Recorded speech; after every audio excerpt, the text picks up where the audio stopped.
and burn. Hey everybody, so tonight I'm going to be discussing the 1987 film Angel Heart, starring Mickey Rourke, Jesus Christ, Mickey Rourke, Lisa Bonet, and a sort of cameo, a little longer than an average cameo, from Robert De Niro, playing Louis Cyphier.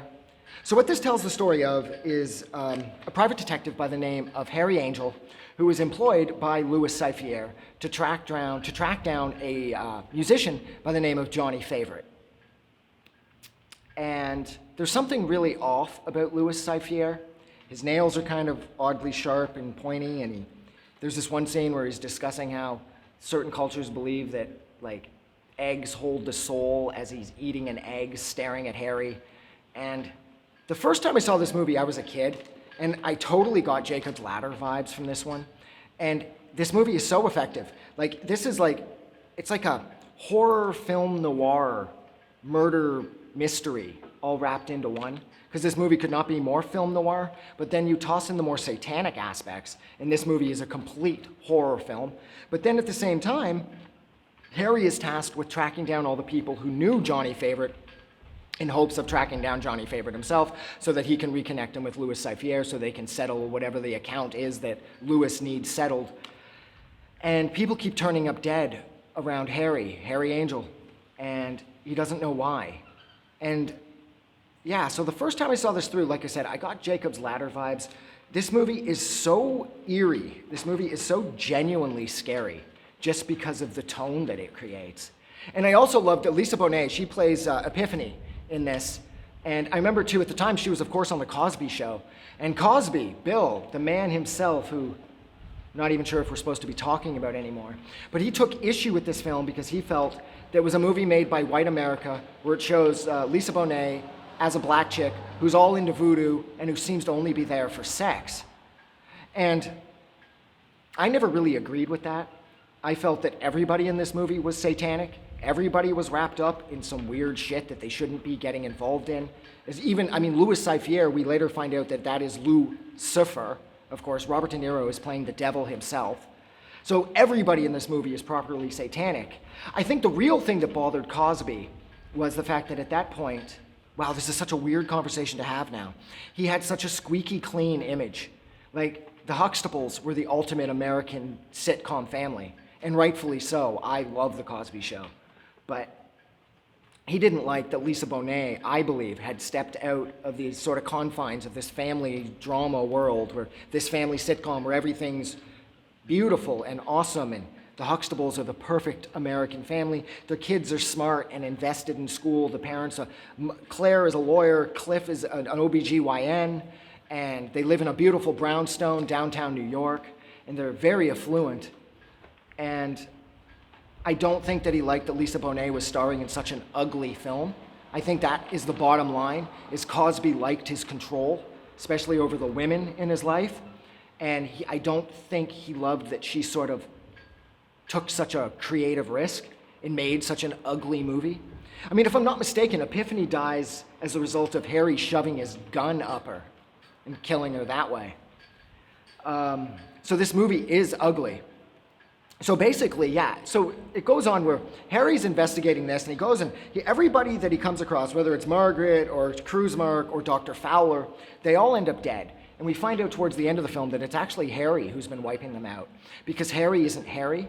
Harry was unfortunately just a soldier by the name of Harry Angel, who was kidnapped by Johnny Favorite, who had sold his soul to the devil in exchange for musical fame and fortune on Earth. But then he thought he could screw the devil, this time played by Robert De Niro, by stealing somebody else's body and then confusing the whole soul-taking process, which would allow Johnny Favorite to keep the money and the fame, but not have to give his soul over to Satan. Well, this doesn't work, because essentially all it does is it allows Satan to control two souls, because not only is he coming for Johnny Favorite, but he's also taking Harry Angels in the process. And Harry puts this together at the end of the film. He's like, no, man. He's like, no, I know who I am. But he doesn't. And it's actually kind of sad by that point, because I wasn't really sure what was going on.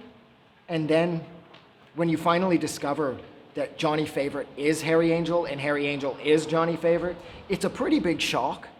And it just makes this movie even scarier, because the movie concludes with Epiphany's son with bright yellow eyes, like you saw Robert De Niro, Louis Cyphier had a few scenes prior, proving that he's the devil.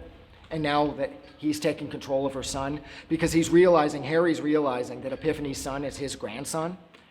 And the kid points at him, and the cop, who of course the detectives are in Epiphany's room where she's dead, and he's like, yo, Harry, you're gonna burn for this. And Harry's like, yeah, I know. And the movie actually ends with him taking an elevator down in this sort of spooky looking church that we saw from earlier, where these scary nuns were walking by out front of, and he's like, you know where that elevator's leading? So, oh God, this is like the best game of like blind cat and mouse that I think I've ever seen in a film, where at first you're rooting behind Harry because you think this is gonna be more of a straight detective drama perhaps, with sort of occultish overtones. But then once it's revealed that Harry is Johnny, and Johnny stole Harry's soul in an attempt to hide from Lucifer, and then you find out that Louis Cyphier is Lucifer. Fuck, this movie, like what I already thought was an amazing movie, just skyrocketed. This movie is absolutely perfect. Oh, Jesus, now it's really raining. It's like really bad. I don't even know if you can see that, but that's my car. Ah, Jesus. But yeah, I mean, this movie is absolutely killer. Let's see, what else did I want to say? No, that was it. This movie is dripping with dread. It feels completely evil. It takes place in the 1950s Louisiana. And that adds to the eerie factor because there was a lot of like voodoo-ish things going on. And it seems like everybody in this movie, regardless of gender and race, are in league with Satan somehow.